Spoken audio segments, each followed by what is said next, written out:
Well, hey, good afternoon, everybody. It's the local Cryptid Huntress, live and direct today. I want to welcome everybody in. Thank you guys for being here. I saw I had some people waiting in chat. I'm so excited.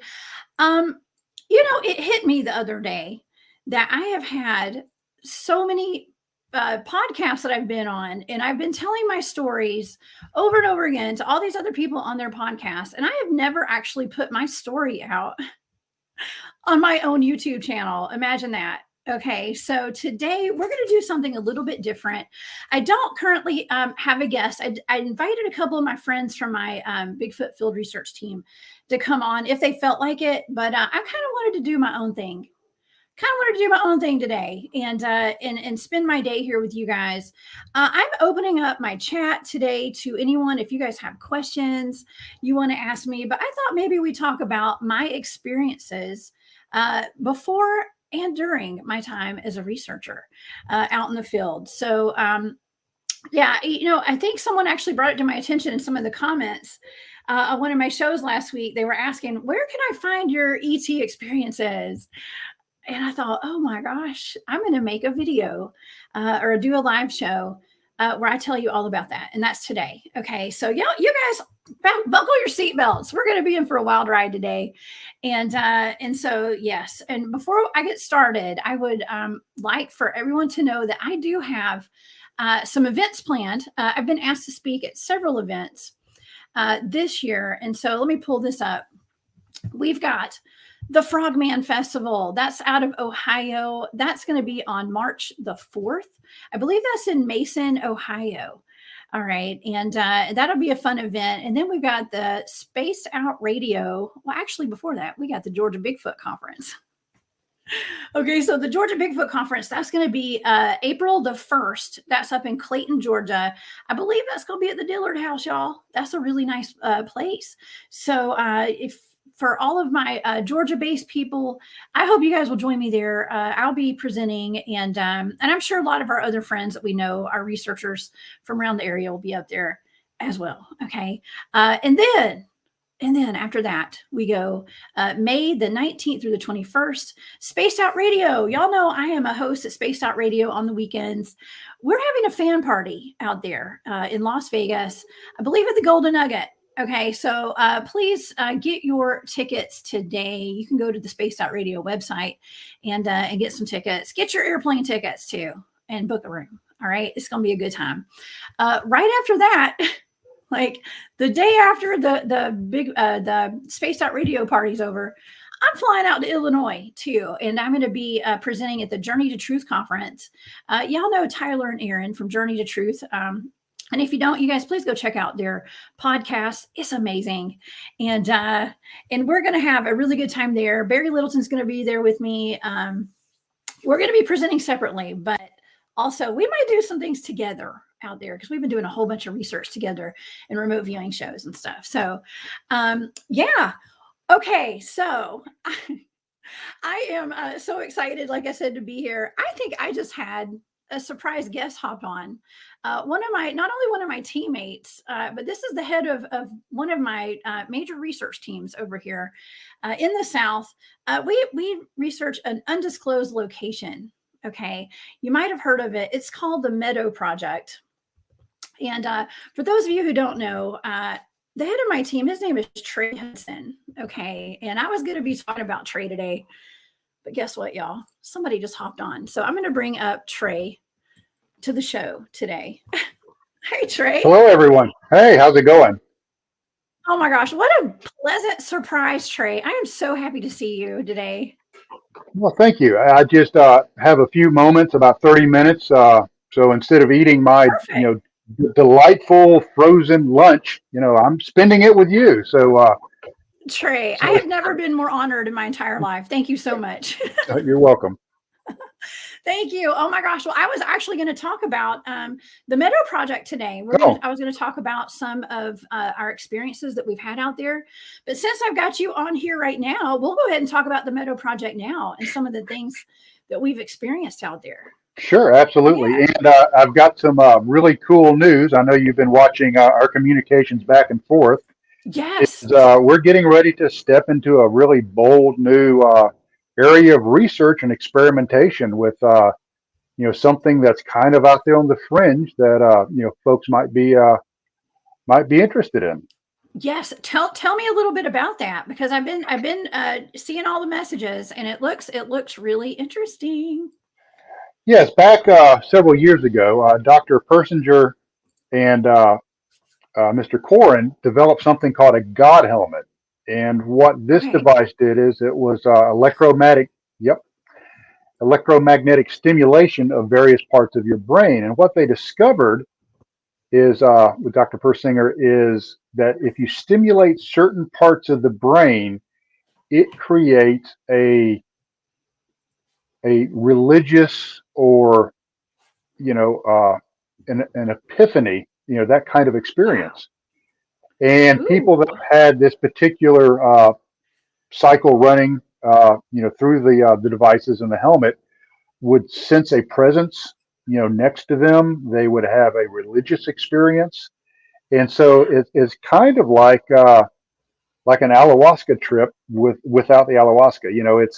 It's really neat. So Hmm. I was able to acquire one of these devices here about 2 weeks ago, and I've been experimenting with it to try to find that sweet spot to perhaps open up that window, that Wow. liminal window into the next world to further our communications with whatever entities or beings we think are present there at the meadow.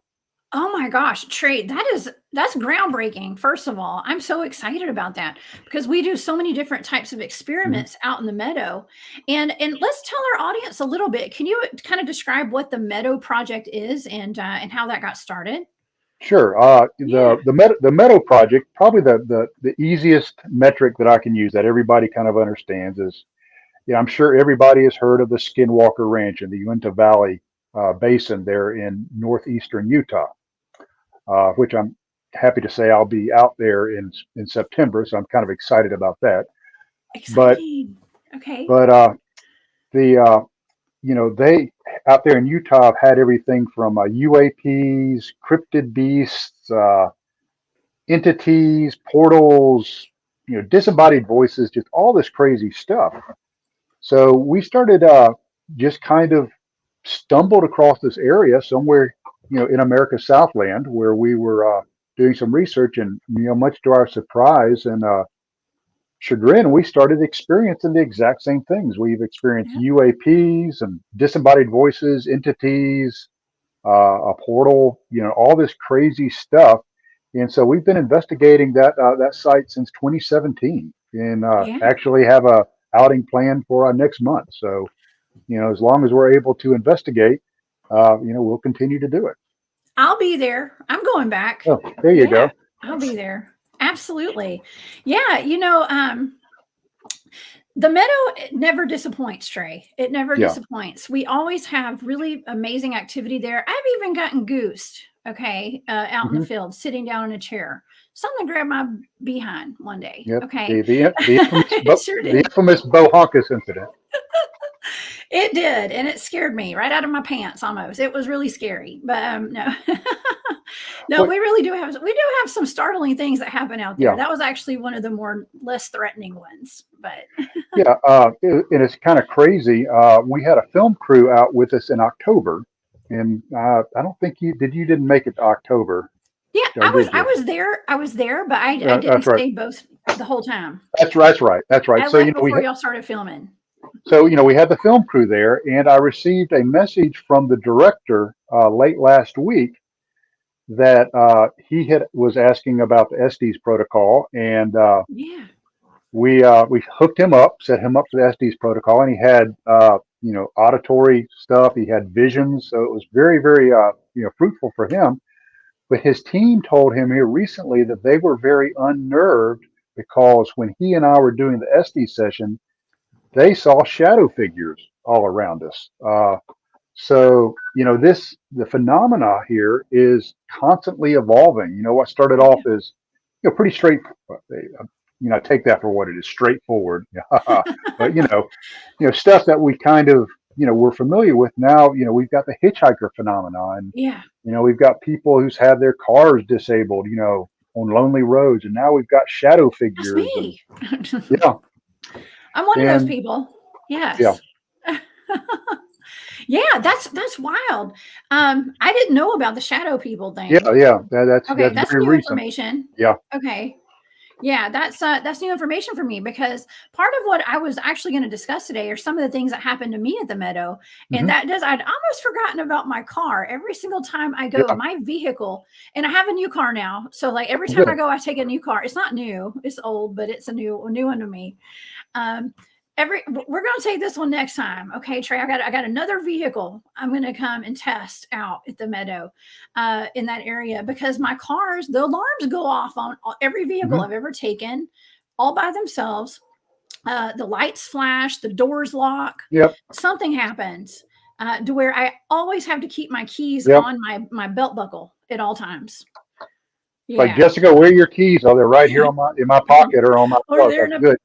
Yes, yes. Every time, because I don't, they got it because my car will lock and or my battery will die when it shouldn't be dying. I keep my door shut, my lights aren't on. Something electrical happens to my vehicle every time I go out there. Never fails. Well, But also, oh, yeah, and you had that weird GPS stuff where it just kept taking you that's on right. all these bizarre routes, and Yes, that's right. Yes, and that happened to actually Kristen and Matthew Delph that mhm, same exact night too. So we all yeah, have a lot of really strange things that happen. But as far as the disembodied voices go, I've actually heard something that has really resonated with me throughout the past year or two. This happened when Tim was still with us.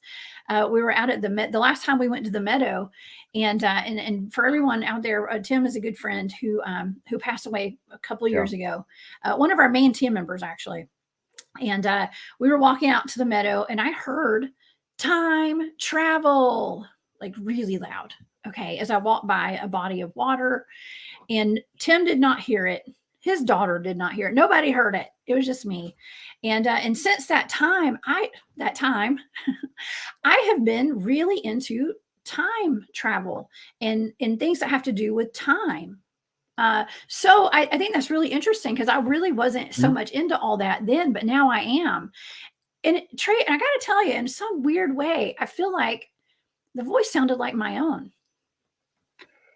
Well, that's something that I've always wondered about Yeah. is people talk about hauntings and all of this is if you look at some of the theories of reality, we have a multidimensional universe, Yes. and one theory is you have multiple timelines or multiple strings of existence, traveling. So if Yes. our existence is linear and this linear existence exists in a greater dimension, it's possible that this string will wrap around itself and touch back against itself, Yeah. in some places. So, what are you most quantumly entangled with? What is Jessica Jones most quantumly entangled with? That's your The that's pair yourself. supernatural. Yeah, Well, myself, I guess. that's yourself. So, what if it was Me. yourself quantum entangling with your current self, with your future self, and the voice you heard actually was your own from the future, communicating with you on a quantum level? Full body chills. I resonate. Yes, I believe that's what it could have been. Absolutely. Yeah. I think it was, and it took me a while to realize that. But Mhm. because I kept thinking, gosh, that voice sounded familiar. Sounded very familiar. But actually it sounded like me. And imagine of all things, the voice said time travel. Did it Yeah. have a delightful lilting Southern accent? Hey y'all, time There, travel. yeah, there you go. No, just time travel, and it sounded exactly like that. Right. So I have to say, I really do, Trey. I think it could have been me, and I know to the normal person that sounds totally insane, but to us it doesn't. No, So it's like I've told people before. I didn't go out looking for the woo, but the woo found me. Whether I the liked it woo, or not. that's right. Yeah, the woo found me too. I didn't even know that it was called woo until I went to Spaced Out Radio. Yep. And I found out I'm woo. Oh, and then people were making fun of me online saying I was real woo. So I take that as a badge of honor, actually, at this point. Yeah. Yeah.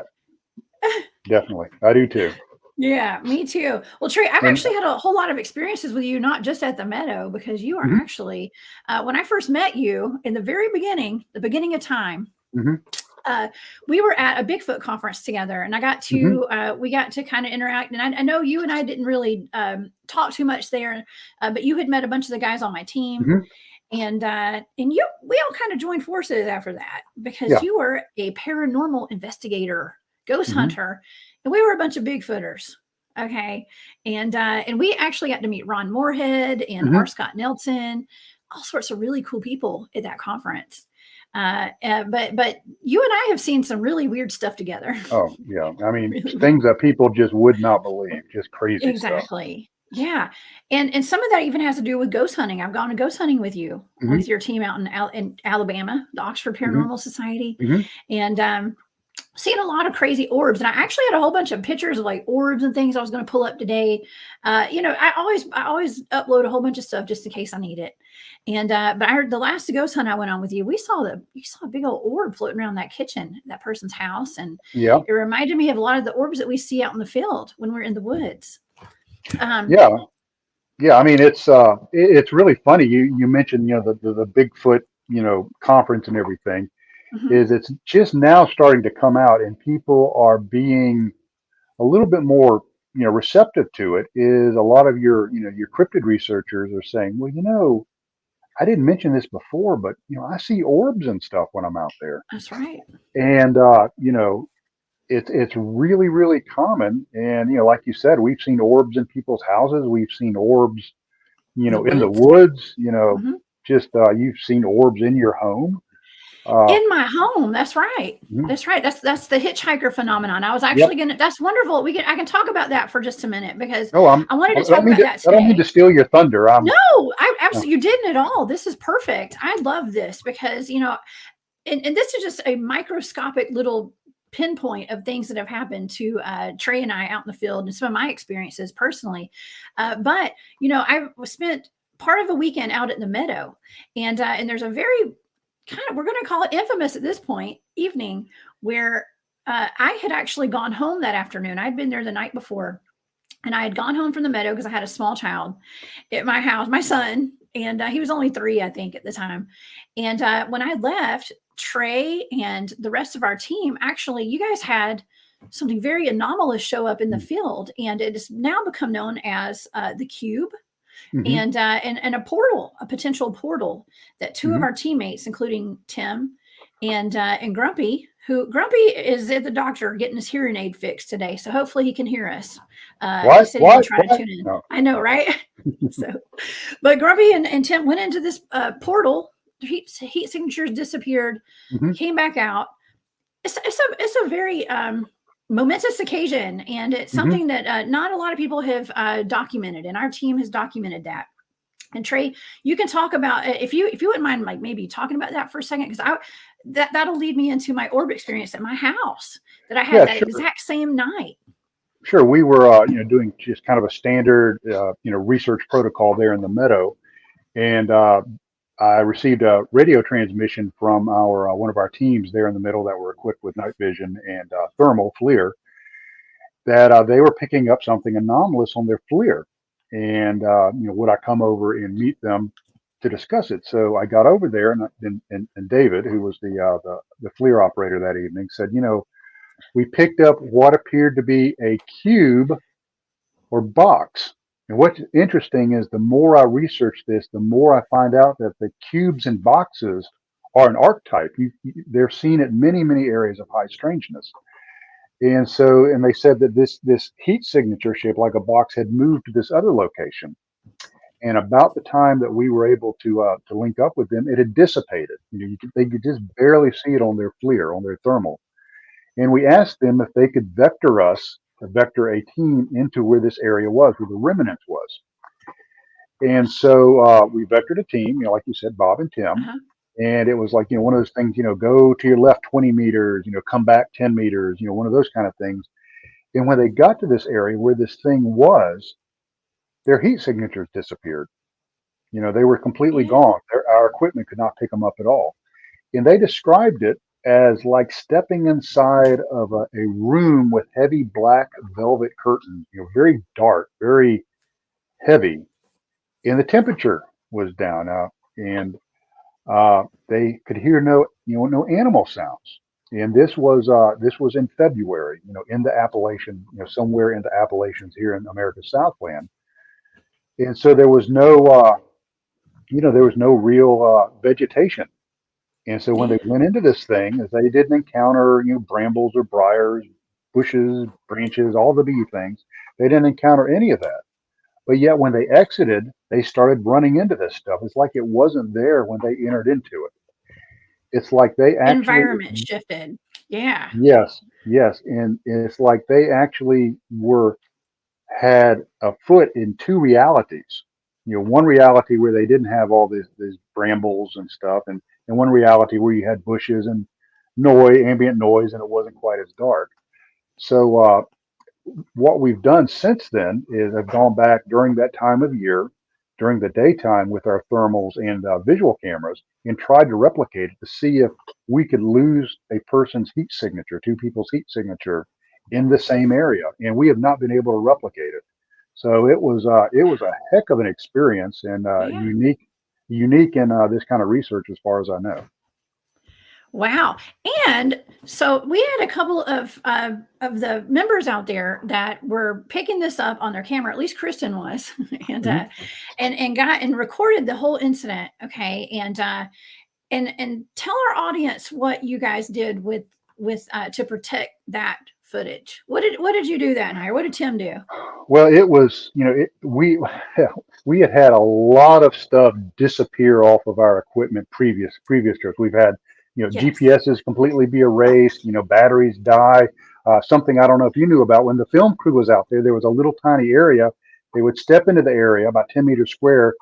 Their professional camera batteries would go down to 10%. They'd step out of it. It'd go back up to 80, step back in it, drop down to 10. So that's the kind of weird stuff we're talking about.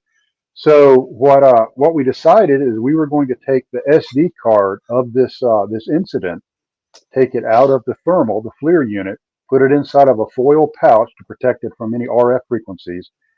And Tim got on his motorcycle and drove many hours back home and locked that inside of a safe that evening. Yeah. He left immediately because it was that important of footage.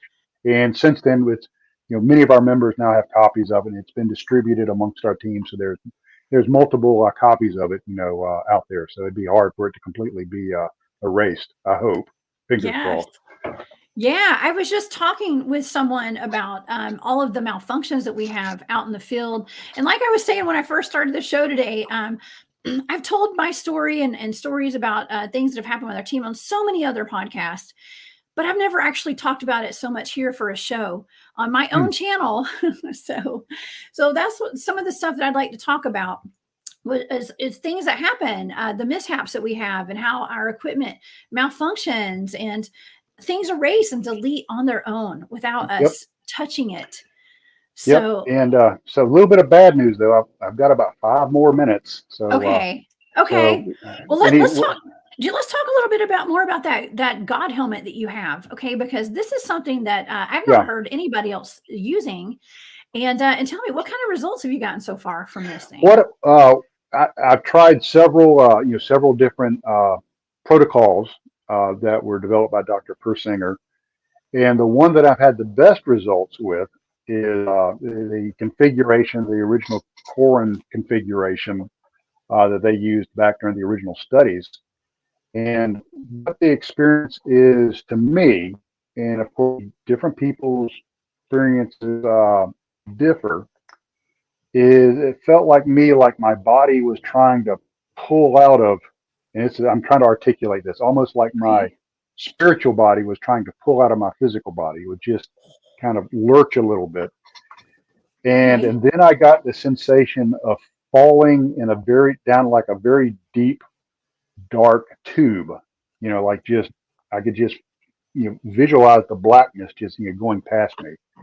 So, and it's like anything else, is as you use this, the device more often, as your brain is trained on reaching this different state of consciousness. So, I've just Yes. started this. We've only been doing this for about a couple of weeks. So, but the cool thing is, guess what's going to, let me back up.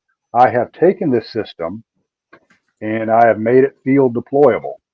Okay. So I have a small battery pack that we can deploy in the field. I've got a laptop that we can use.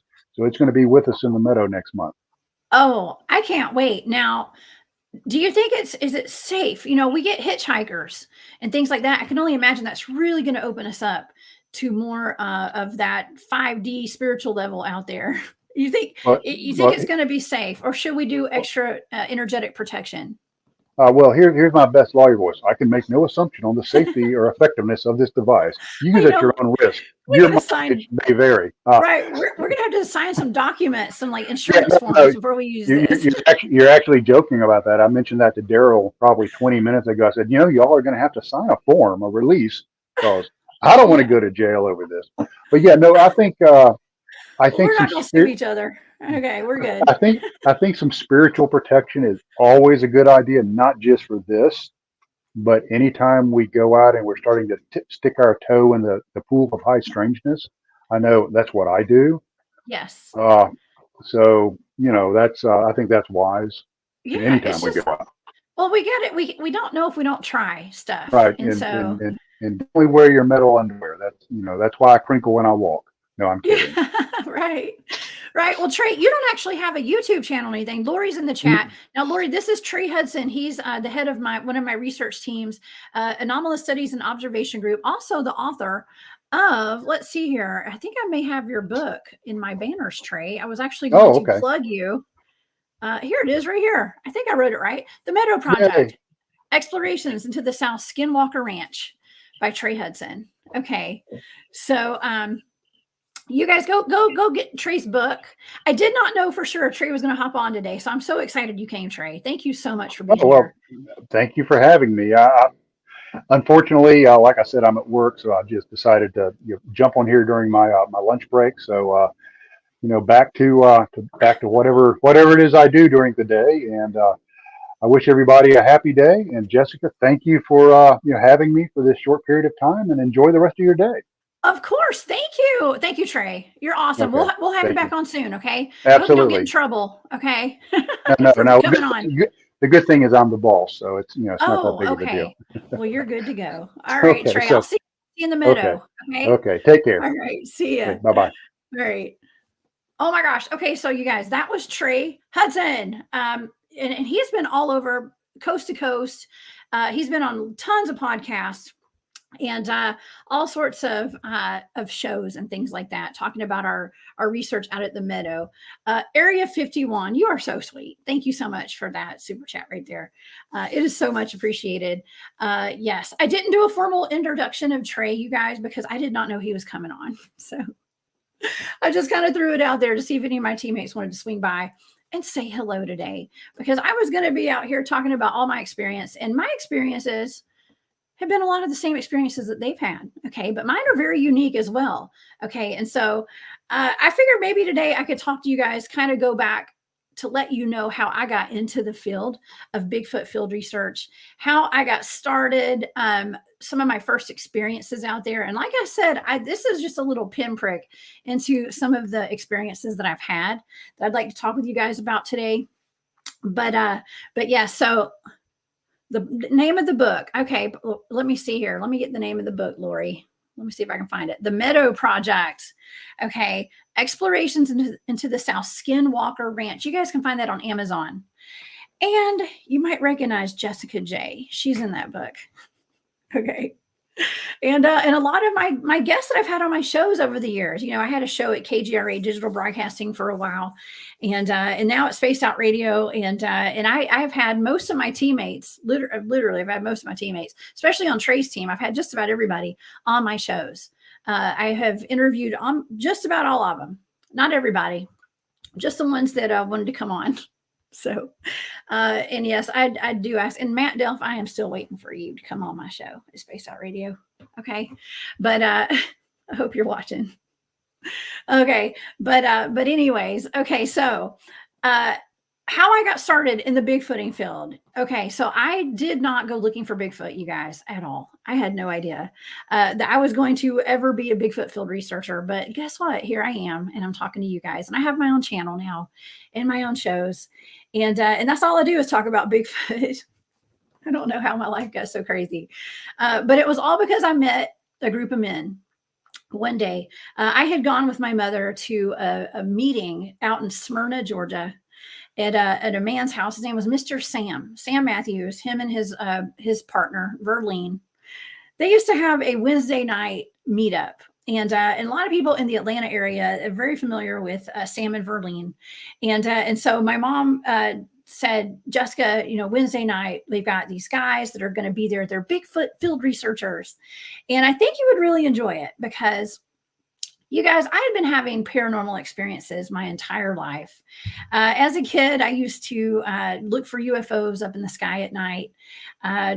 And of course, I always like to say, I did all my science projects on black holes, like weird stuff. That the other kid, that I don't know, it was a little odd for a little child.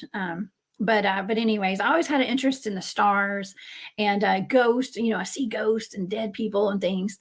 So my mom knew that I was into that, and let me tell you how she started going to Sam's was because we had had a lot of deaths in our family. Okay, and a lot of my friends had passed away, and I'll pull a picture up. I believe I have a picture of my brother here today.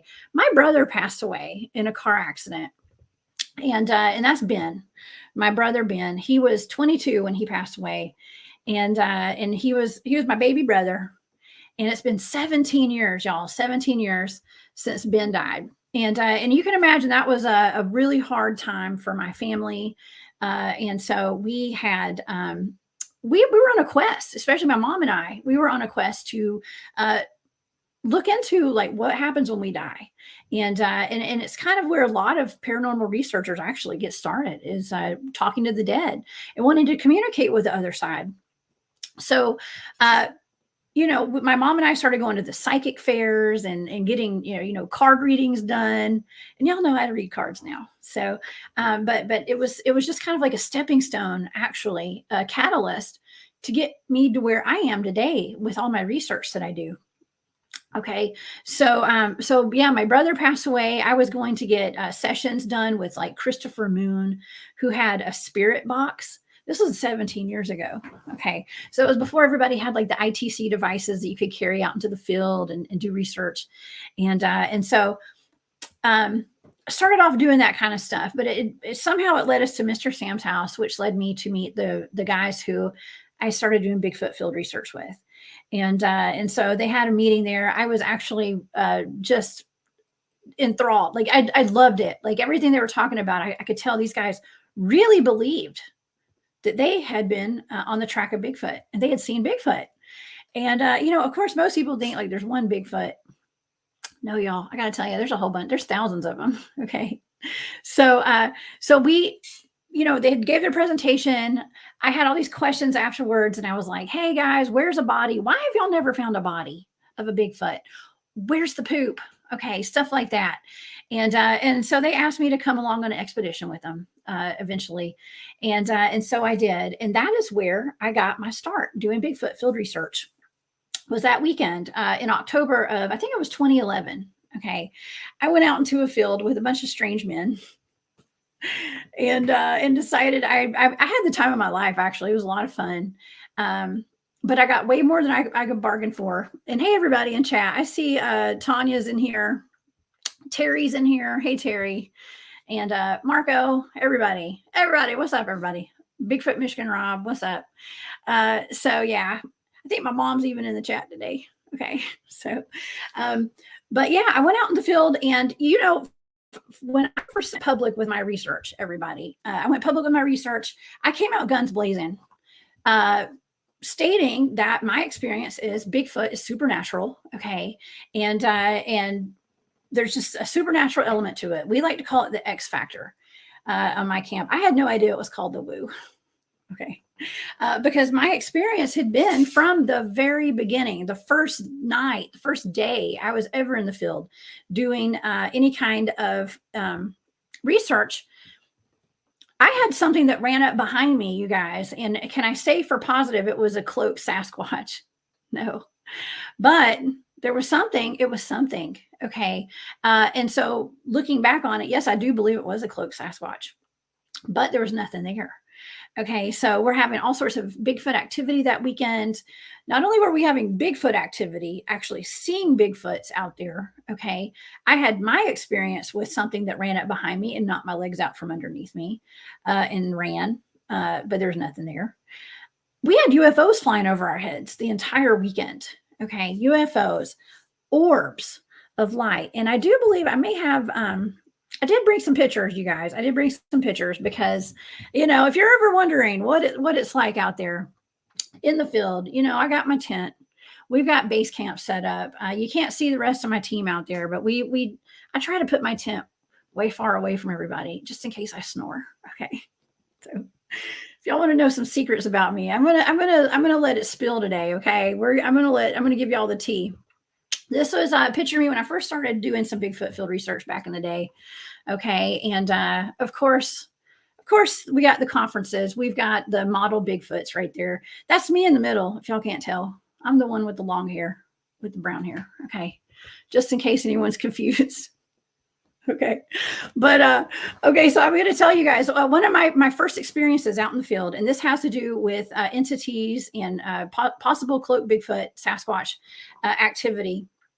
There's a place, I'm just going to say North Georgia, okay, without giving the location away. All of our locations are kind of, we're still research actively at all of our locations, so we don't give out that location, okay, and that's just for research purposes only. Okay, but there is an area, and we've been researching for many, many years, and okay, so this is where the cloaked Bigfoot, or that's what I think it was, ran up behind me, knocked my legs out from behind me. Okay. While a whole group of guys were down at the bottom of the hill watching through their FLIRs and thermals. Nobody saw anything. But this is where the next day, okay, I'm going to show you, I'm going to flash a picture up here. I'll show you, this is where we had UFO activity and Bigfoot activity right here on this hill. Okay, without giving the activity away or the location away.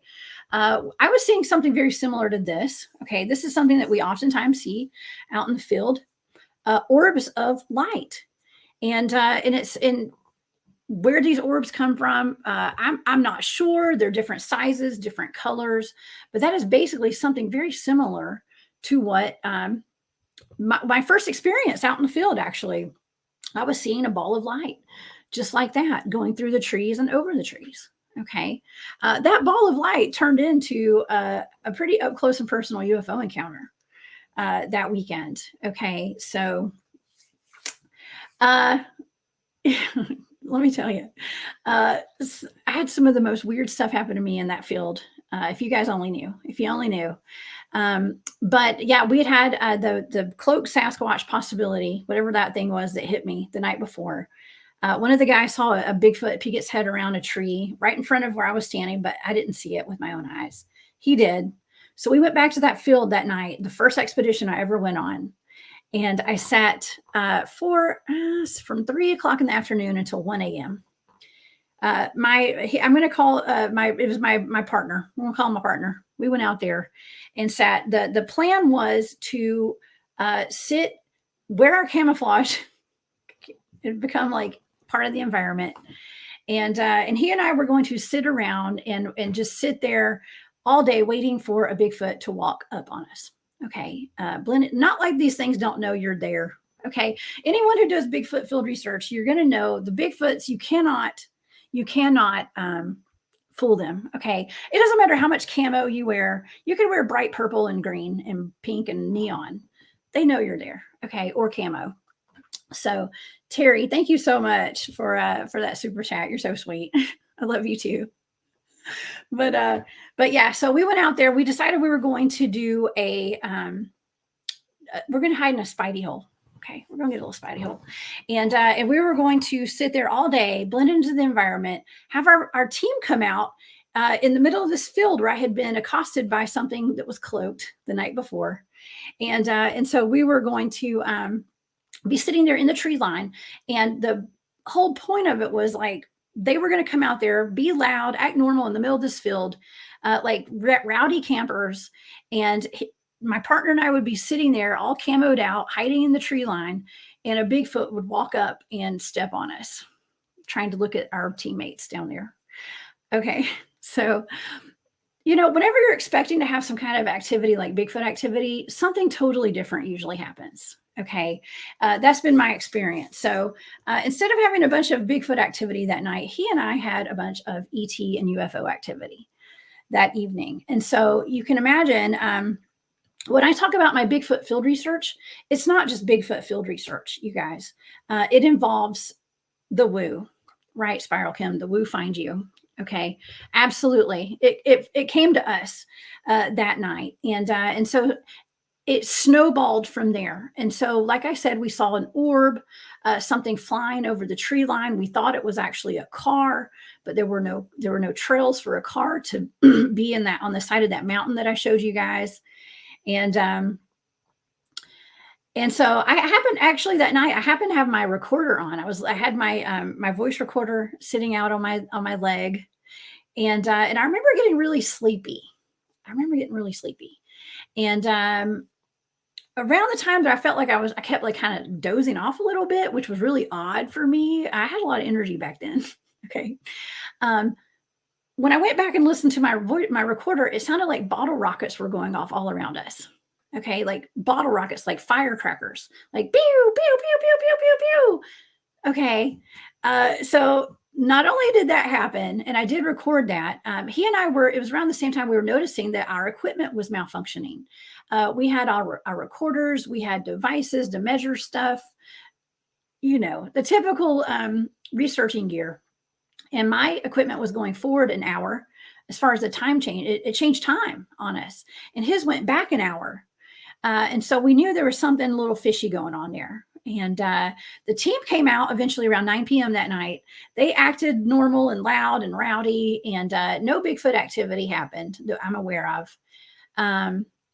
However, there were red lights in the field right beside us, and 2 red lights, and they were in the wood line right beside where he and I were sitting. And the whole team thought that it was us. Okay. And it was not he nor I. We were sitting in our same spot, never moved, but the whole team saw 2 red lights in the tree line. So yeah, we went back to base camp around 1:00 that night, or in the morning. Some of the people there were saying I was definitely not acting normal. I was not my normal self. It's probably because I was tired. I was so tired. But yeah, it kind of spawned us knowing that something more happened, but we weren't sure what that was. And so a lot of you guys will know that. Thank you, Candy. Thank you. I appreciate that. So, but a lot of people, you guys know that I'm trained in remote viewing. Well, let me tell you, that experience out on that field that night was why my entire team was basically trained in remote viewing. Okay. And yeah, it's Terry. So that is why we were trained in remote viewing. The head of my team is a remote viewer. He decided, hey, yeah, we need to be able to look more into these events that happen out in the field. I'm going to train you guys in remote viewing. And we're going to start looking into this weird stuff where we have missing time and equipment malfunctions and UFO things going on. Because he had been researching ETs and UFOs for a long, long time. And he knew, oh gosh, he had an inkling that, the ETs and the UFOs were connected to Bigfoot, but it really congealed that weekend that there's a definite connection to some, ET UFO activity and Bigfoot. Okay. So yeah. So all that happened. We started getting, we got trained in remote viewing, and he encouraged us to start studying alien abductions. Okay. So y'all can imagine, like, I'm a Bigfoot field researcher. I'm coming to terms with the fact that I'm a Bigfoot field researcher now. Okay. And now I'm having to learn about aliens. All right. Now imagine how scared I was. Okay. was like, oh my God. Okay. So what did I get myself into here? What did I get myself into here? All right. So I started reading books. I went on Amazon. I started getting books like Communion, The Threat, you name it. I don't know, Secret Life, books like that. Okay. And I started reading about alien abductions. And, I'm very much into manifesting. And you guys are familiar with manifestation. If you watch my channel, I do card readings, and I do encourage everyone to be on a high vibration so that we're manifesting our lives from a higher vibration. Because I've had to learn about manifesting the hard way. I do believe that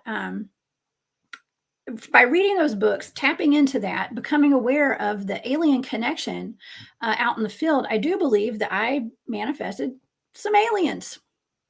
Okay. And I'm going to talk to you guys about that a little bit today. Yes, me too, Terry. I wish it would go away sometimes too. These aliens I'm about to tell you all about. Okay. So this is, I'm going to say all roads lead back to aliens. Okay. And I say that in the nicest way. When it comes to my personal Bigfoot field research, a lot of the Bigfoot phenomenon has some sort of ET connection, in my opinion. Okay, and when I was reading these books about ETs, I was visited. Okay, I woke up at night, and there was the first time this happened. I woke up and there were two small aliens standing in my doorway. Okay. Now, I know some people say, well, it could have been a dream, right? Could have been a dream. Well, it was not a dream. It did not feel like a dream. I was awake. Okay. And I know for sure. I had two of these little things that look kind of like that standing in my doorway. Now, I have drawn a picture of that. I gave it to somebody. I could draw another one. I just didn't have time today. So I found that online. But I had two small aliens standing in my doorway. And I went back to sleep. I do believe that I was put back to sleep somehow. And anyone who's ever had an abduction experience or dealt with ETs, they are very easily able to make you go to sleep or something. It's a recurring thing. So that happened. And I went back to sleep. I woke up the next day. I thought, man, that was really weird. A few weeks later, I had another experience. Okay. Because I kept researching. I kept doing my research. I was like, oh crap. Now, here's the question. Had those aliens, whatever I had seen that night, had they been in my environment this entire time? And I was just finally realizing it and being able to see it because I was studying it? Or did I manifest it? Or was I like a beacon now and putting out some kind of like code, like, hey, I'm reading about alien abductions. Come get me. That's a really interesting question, I think, because I personally believe they've probably been visiting this entire time, probably my whole life.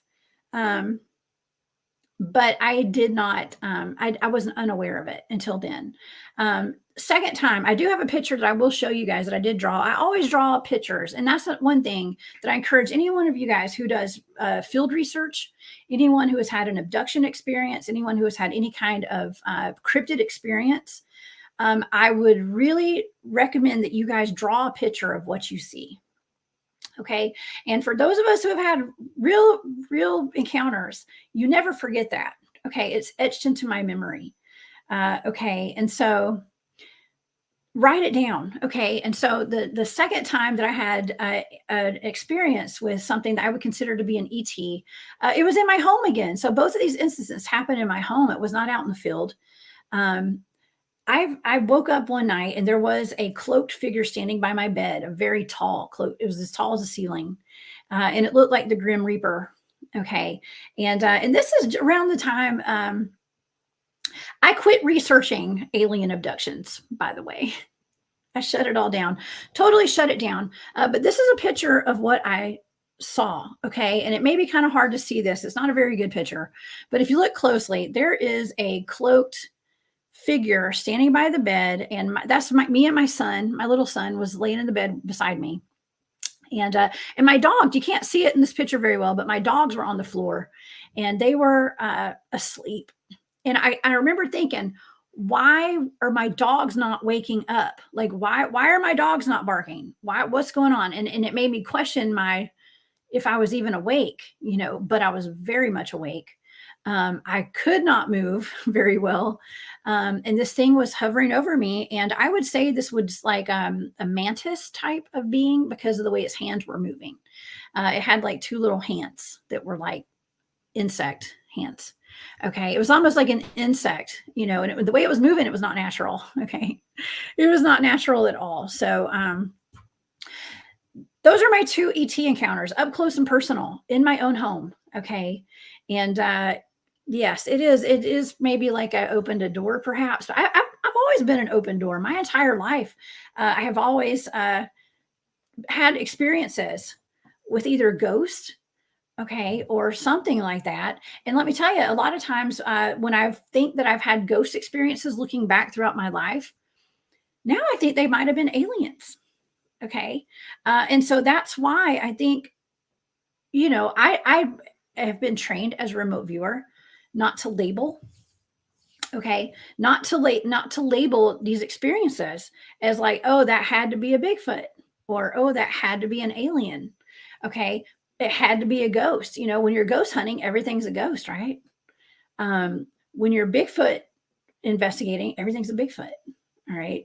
And when you are looking, if you're with MUFON or, a group that looks for UFOs and alien life, everything's an alien. Okay. So to me, I'm not sure what anything is anymore.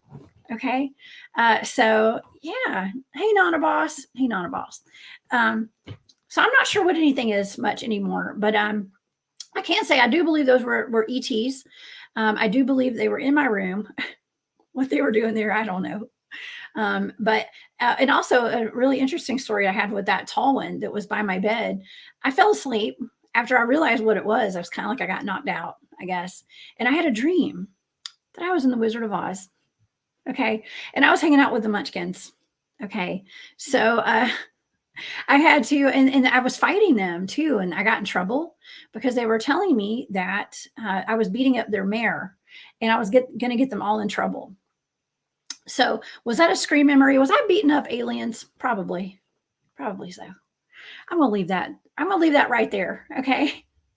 So I'm going to leave that story right there. Those are my ET experiences right there. Okay. The two that I know that I did see, I did experience firsthand. I don't have a whole lot of time today, you guys. I'm getting interviewed out in the UK this afternoon. So I'm not going to do like an hour and a half show or anything. We're going to cut it off. Let's see some other good stories I got. Okay. The Orb story. Okay. My son, I guess I mentioned this with Trey. I did have the Orb story there that we talked about when Trey was out. We were out in the field. They experienced the portal. I went home. My son was on an elliptical machine. Okay. Fancy. I had an elliptical machine in my living room. Okay.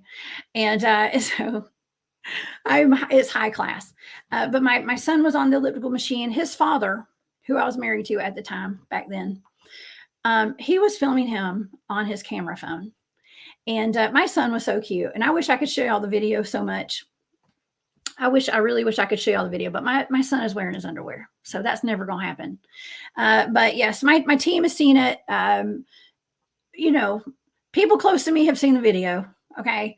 But these two balls of light showed up in the video, and my son was just looking cute and having us a good time on his elliptical machine, and his dad was filming him, and these two balls of light started dancing around his head.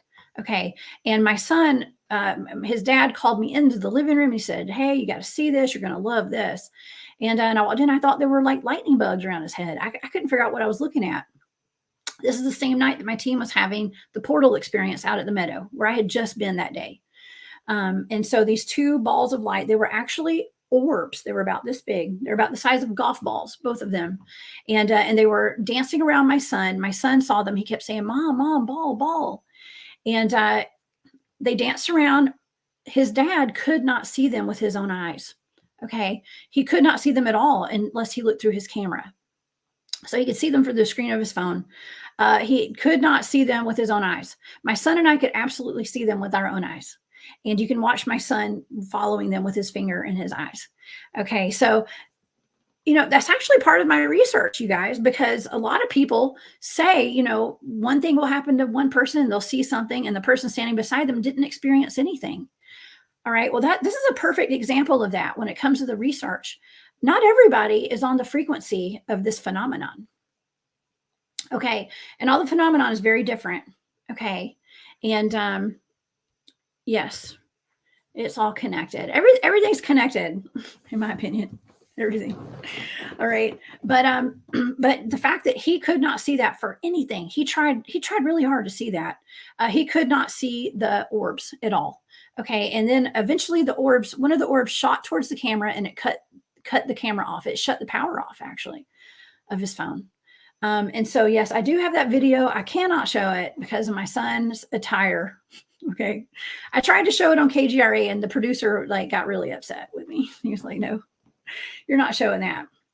But yeah.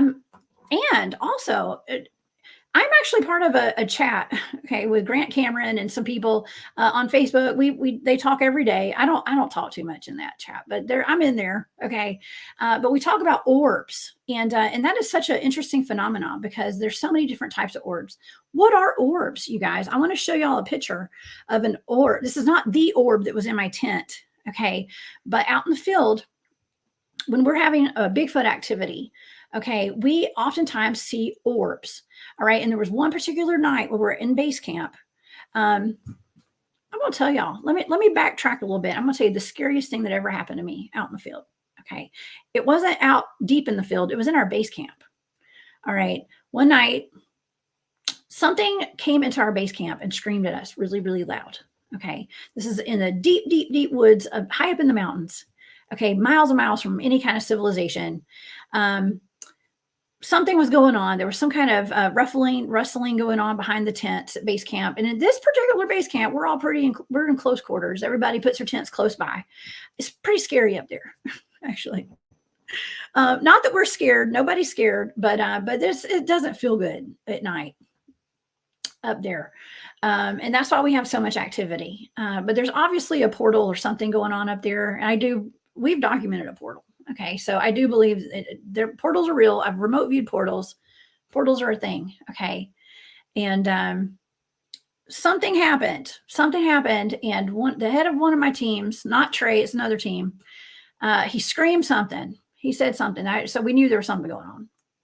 And next thing we know, there is a loud scream, a blood curdling scream behind my tent. Of course, behind my tent, and it was not a human. It was not an animal. Okay. This was a scream that I have never heard in my entire life. I don't know what kind of being it was. It was not of this earth. There's no way. And everybody in camp stopped. We were all standing there. We had already stood up because we knew there was something wrong. And yes, there was something running through behind our tent. Okay. And that was one of the scariest moments ever of my research, knowing that it was right there in our base camp. So what did we all do? Within the hour, we all decided to go to bed, which is very odd in itself as well. Everybody got really tired and we all decided to turn in for the night. And let me tell y'all, when we're out there doing our research, a lot of times that's what happens. When we should be out there investigating and all hiking out around and setting up all over the place and watching, we all go to bed. Everybody goes to sleep. We all go into our tents. We all go to sleep. So that happened that night. None of us actually went to sleep. We all laid in our tents and we all got pelted with rocks and acorns all night. Okay. And while I was in my tent, laying there, listening to all the acorns and rocks being tossed at my tent, whispering back and forth to people beside me, something floated into my tent. And I have a picture of what it looks like right here. And this is not uncommon, you guys. We see a lot of different types of orbs, but something that looked just like this floated into my tent. This thing was the size of a basketball almost. It was huge. Okay. And it just sat there. It floated. It's almost like it was checking me out. Okay. And then it floated out of my tent. We have it actually on video. because we do set up cameras around base camp a lot of times. It floated in the next tent next to me. Okay, and then checked them out, and then it floated away. But we oftentimes have orbs, okay? And I have seen solid orbs. I've seen translucent orbs like that. Orbs that are lit, like they have lights in them. I have seen red, green, blue orbs, whatever, you name it. I've seen them. We've all seen them out in the field. Actually, as a matter of fact, the last time I went out into the field, I may or may not have had Nana Boss with me, okay? And Nana Boss is in the chat. And yeah, Nana Boss is in the chat. Hey, Marty's here. We were up in a field, and her son Matt and I each saw orange orbs. Okay, we were having some Bigfoot activity going on out there. We heard before I heard anything, I saw an orange orb in the tree line, and right as I saw it, it was kind of moved, and then I heard a big huff, like a growling huff. Okay, very typical of Sasquatch behavior out there, where we would do some research, and so, you know, kind of walked over there towards it, but then it started raining, and we had to jump in the car and take off that night. But yeah, we don't know what are orbs. That's just something that is a recurring theme. Okay, but yeah, let's see. I've got some more pictures and stuff for you guys. I mean, I have not touched on anything. Hardly anything. I do love that Trey came in today, though, to kind of talk about the Meadow Project. I do have pictures of the meadow here.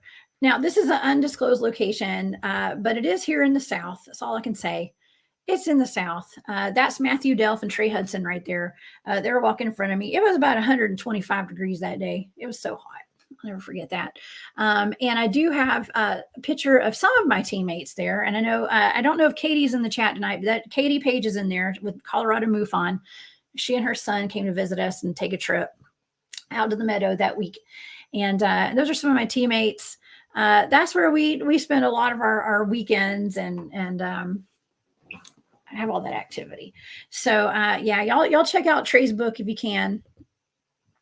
I'm going to do more of these shows where I actually sit down and talk to you guys about my experiences. I'm not going to have time today to talk about a whole lot more because I have to go run. I'm being interviewed in the UK this afternoon in just a few minutes. I believe their show is called 12th Dimension, and it's Andy and Deb over in England. I think Deb's in Scotland, actually. But it's always a good time with them. Also, I was going to talk to you guys today, too, about Cashers, North Carolina, and some of my experiences up there. I might save that for next time. But in the meanwhile, you guys look up skyships over Cashers, okay? I have actually seen these with my own eyes. Spent the weekend up on top of a mountain watching the skyships over Cashers. You can't tell, but that's me. That's a really dark picture. It's right near Judaculla Rock. Okay, it's not too far from Judaculla Rock.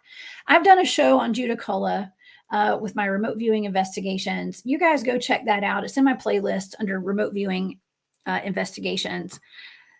That rock is very interesting. Okay, we'll talk about that on one of my next shows.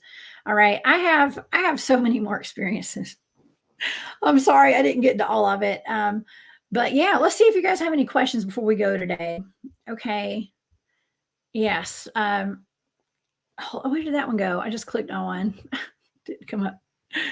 Yes, Brandy, I did. I dreamt of the Wizard of Oz.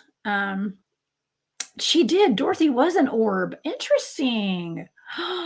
Yes, she was an orb when she came down to Dorothy. Okay. You know, they tell us a lot of this paranormal stuff that we experience and that I report back to you guys happens to me.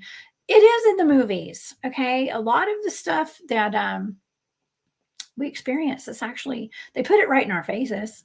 Okay. The disclosure is out there. They tell us. You just got to pay attention to it, right?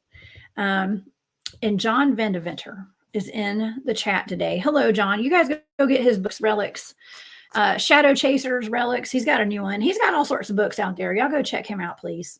Hello, John. Thank you for being here today. Yes. Yes. anybody who is interested, you guys go out in the woods and do some Bigfoot research of your own. You don't even have to do Bigfoot research. I highly recommend that everybody get out and just go get in nature. Okay. Do a reset. Do an energetic reset, please. And yes, I'm sorry I didn't get more stories today, y'all. I've never experienced a dog man, not yet, from the first. Oh my gosh. It was so funny. All right. Yeah. Thank y'all so much for being here. I never know what I'm going to get when I look at these comments. You guys are the best. Yes. So I'm going to keep y'all posted on my research. Okay. I do have another trip planned pretty soon out to the Meadow, as Trey was saying. And also, I want you guys, please, if you're in the area, if you're near Mason, Ohio, come out and see me at the Frogman Festival. I'm going to be talking about magical frogs with magical wands. Okay. I know y'all can't wait. Also, the Dillard House up in Clayton, Georgia, April the 1st, I'll be speaking at the Georgia Bigfoot Conference. And then, of course, we've got the Spaced Out Radio Fan Party, May 19th through the 21st. That's in Las Vegas, the Golden Nugget. Y'all come join us. I think we're going to be broadcasting live from Las Vegas. And a lot of top name researchers are going to be there in the UFO community, Bigfoot community, paranormal, whatever. It's all connected.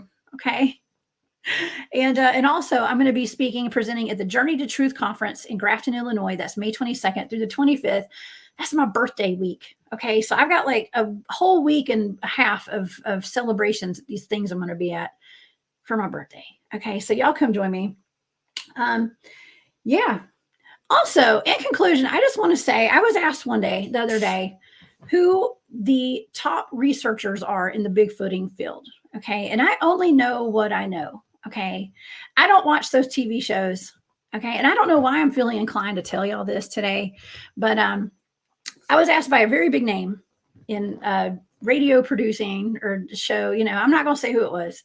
It was not from my station, but wanted to know if who the top researchers in the field were. And when it comes to Bigfoot field research, the best researchers I know, you will never know their names, you guys. It's people that aren't looking for fame and fortune and don't want to put themselves out there. And so just be mindful of that. Okay. I don't know why I feel like telling y'all that, but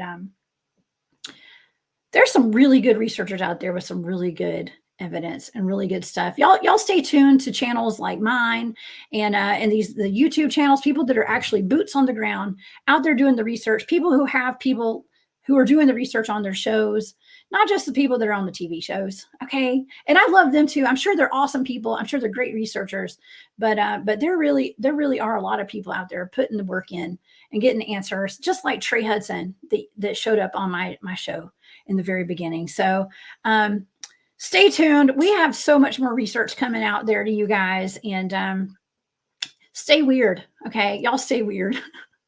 Yes. Joel, I have never done any kind of expeditions out west. I have not. So I've stayed in the South my entire research career. What is this, 11 years, 12 years? Something like that. So, yeah, I'm looking forward. I'm going to be traveling a lot this year. And so I'm going to be all over the place. So hopefully I will get out and you guys will get out and come and see me at some of these conferences. And we're going to have a great year. Okay. This is going to be a great year full of disclosure, full of sharing our stories. I want to hear y'all's stories too. So please come see me. And I'll be out there seeing you guys. I will be back here tomorrow night. I have Barry Littleton. He assigned me another blind target. It was TRAPPIST 1. Okay. That is actually a star system, habitable star system. Okay. Or at least they say it is. And I didn't know what it was. I remote viewed it. Y'all are going to have your minds blown tomorrow night. It's pretty cool. Okay. So please join me 8 p.m. tomorrow night. And yes, I'm a Nighthawk weirdo warrior too. Y'all go check out William Nighthawk's channel over there. They're awesome. And yes, thank you guys. And thank you, Bigfoot Michigan Rob. You're the sweetest. Thank you for that super sticker. Y'all go check out Bigfoot Michigan Rob, Brunch with Bigfoot Michigan Rob, and Beyond BMR and Texas Front Porch. Y'all know those are my people over there. So thank you, Rob. I really appreciate that. And okay, well, I have to go. I have an interview with 12th Dimension. Y'all go check them out on YouTube. And thank you, Susie B. I appreciate that. Yes. And everybody take care. I will see you guys tomorrow night. Trappist 1, remote viewing Trappist 1. And of course, you guys can also see me on Spaced Out Radio this weekend. Okay. You guys have a wonderful day, and I will see y'all tomorrow night. Thank y'all for all the super chats, all the super stickers, and all your time, energy, and love. I'm sending love and light. Bye, y'all.